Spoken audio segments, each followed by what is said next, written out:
There's an awful lot to be said for Diawl backs. Really simple flies. Roughly translated as Welsh, little devil it means. There's so many variations. The simplest just being peacock herring and a little bit of cock hackles. However, this one's the one that I tend to favour from pretty much through the summer months and on at the back end. It's an open water fly for me, searching fly, usually with a daddy long legs or something similar on the point. A lot of people use redhead Diawl backs, however this one I find tends to outfish it, so let's go ahead and tie him. I've been using this hook, size 10, for these Diawl backs. None of that came in the packaging,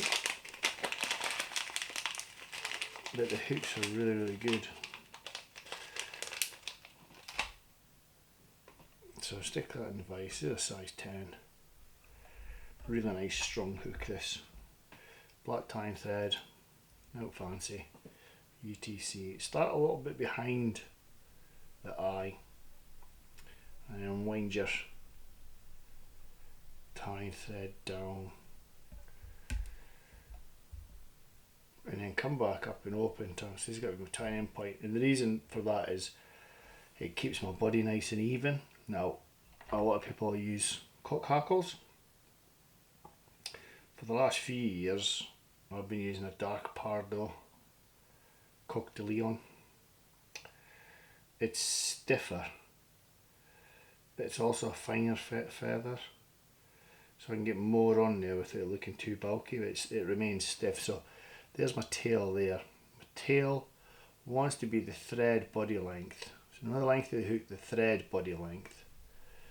I'm going to tie that in, a little pinching loop, and then winding down, bedding them in. You can tie a little bit shorter if you want. But this is the tail that I tend to go for. Back up, and then just with my scissors I'm going to trim that there. This stuff's brilliant. It's not in your face but offers a tiny bit of glint. It's clear, unimilar. A lot of people use pearl or a holographic. This stuff for me is the one I like. So I'm just going to take an edge off of that and I'll tie it around your side of the hook shank, so it's facing the camera.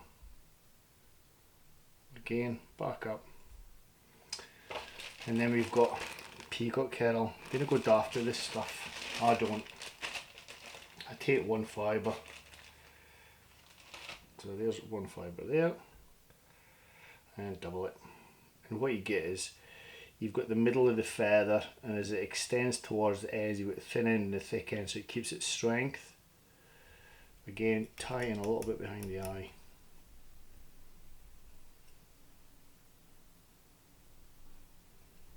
And you'll notice I'm doing the whole body length time and time again. It just keeps things nice and even.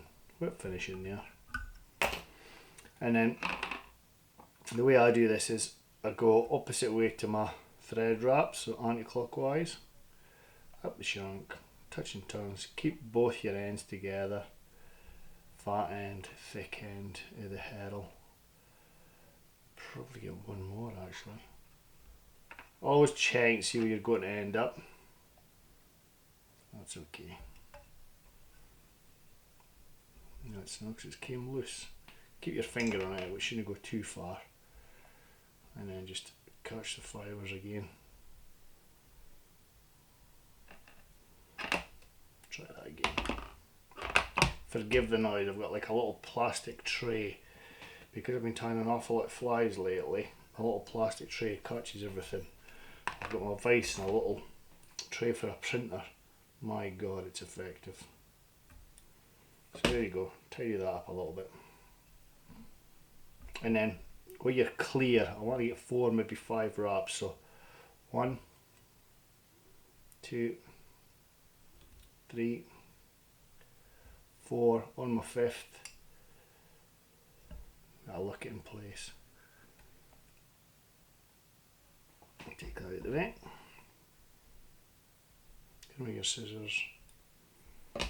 And then just a couple of thread wraps to tidy here, and then I'm going to flip it. I'll get this back so you can see it in a second, but what we're going to do is more Coq De Leon. And just bring it out at an angle, 90 degrees, bunch it together. So again, you've got your little bars for the beard.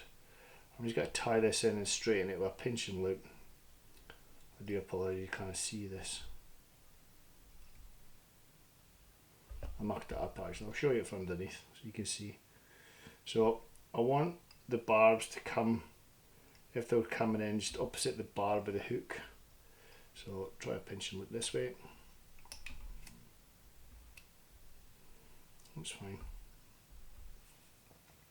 I am going to turn it to cut it. Just gives me a better angle to cut the fibres.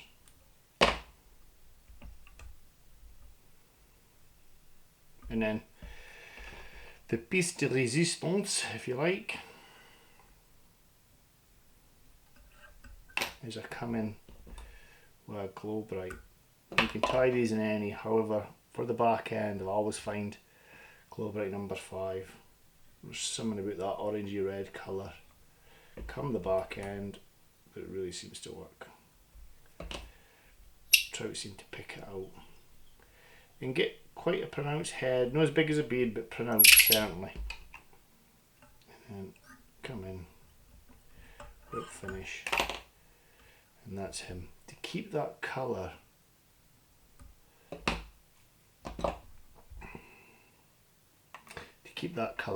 I use super glue rather than varnish.